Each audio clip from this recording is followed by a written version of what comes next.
From NBC News World Headquarters in New York. The worldwide battle against landmines came to the nation's capital today. As NBC's Nora O'Donnell reports, the activists want U.S. support. In Washington today, a push for the U.S. to sign an international treaty to ban deadly landmines. I want you to look at these young people.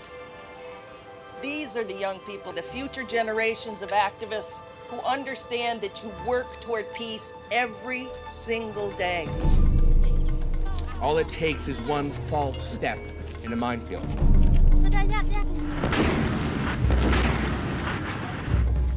It happened to me one day, looking down and being disconnected from your body. Life has changed forever. It becomes part of your life. It is behind your house. Every day you go out and you're tiptoeing and not knowing exactly when your leg is going to be exploded. People who are walking to their wells to fetch water, people who are trying to cultivate their farms, people who have mines all around their houses and are afraid to even step outside their front yard. The Ottawa Ban Treaty actually came into force faster than any other arms treaty in history as a result of a coalition of governments and non-governmental organizations that recognized in the field that landmines, in fact, provided an extraordinary humanitarian catastrophe. Ordinary people. I'm going to try to explain how a bunch of ordinary people around the world came together to eventually eliminate landmines and make it a reality. We mounted an advocacy campaign. We started a letter-writing campaign directed at the American government because we wanted them to clean up the mess. We said we didn't have landmines in Kenya, but we wanted to plant landmines in people's minds. And then I make one report, give to the people in Cambodia. If they support, they can sign.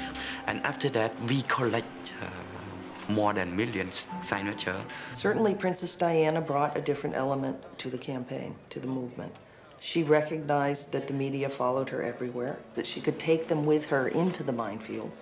She could give a living face to the victims. We had governments begin to recognize that this was an issue that was growing in concern around the world. And they began to compete for leadership on this issue of global humanitarian concern. That was the first time, to my knowledge, the NGOs were sitting at the negotiating table, which was a tremendous factor. We were the experts from the field. We were the experts with the documentation. We knew what we were talking about, and they could not disregard us. So we decided to take the risk to issue a challenge which broke most of the normal conventions of the way you do things. To use that old expression, we rolled the dice on a Friday night.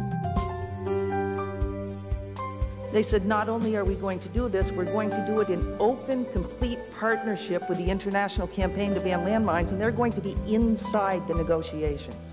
We achieved a total ban treaty in 1 year, 5 from the launch of the campaign. The coalition of small and medium-sized countries can very actively, together with the civil society, with NGOs, achieve something that most of the usual big players were not very keen to have. The real prize for this campaign is the treaty, of course, the Ottawa Treaty, which was given birth when Foreign Minister Axworthy made the challenge to the world. The signing of the treaty is just the beginning. There's a lot of work going on about where the international campaign will go from here. The work won't be finished until all the mines have gone. After this treaty was signed, the hard work came, and we needed to ensure more countries were joining and that they were respecting their obligations. We followed the treaty all over the world, encouraging, commenting, criticizing.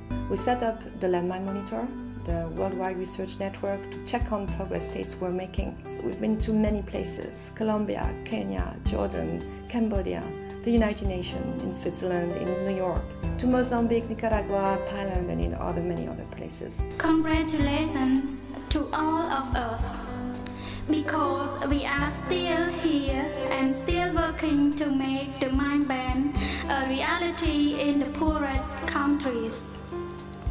I thank the mine ban community for thinking about small people like me who lost our legs or arms or eyes. We are here in Cartagena, Colombia, and we are all here for same purpose, for encouraging our governments to honor their commitments to the Mind Ban Treaty, and more especially to make the lives of survivors much better than what it has been before. Okay, let's go.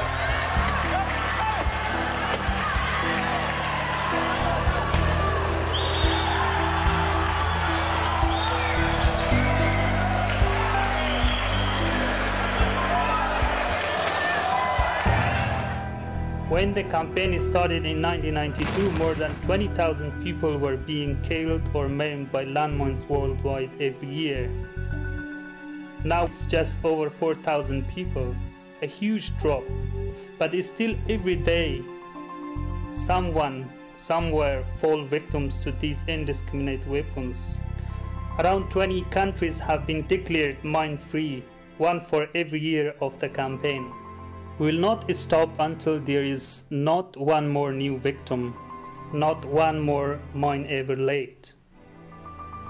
Millions have been declared, thousands of kilometers of safe land released to people desperately in need of it.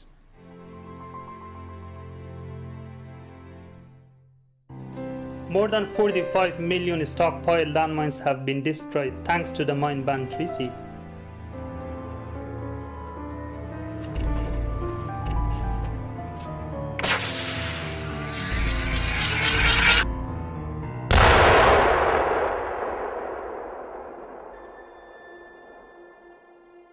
The Mine Ban Treaty is working, but it cannot work on its own.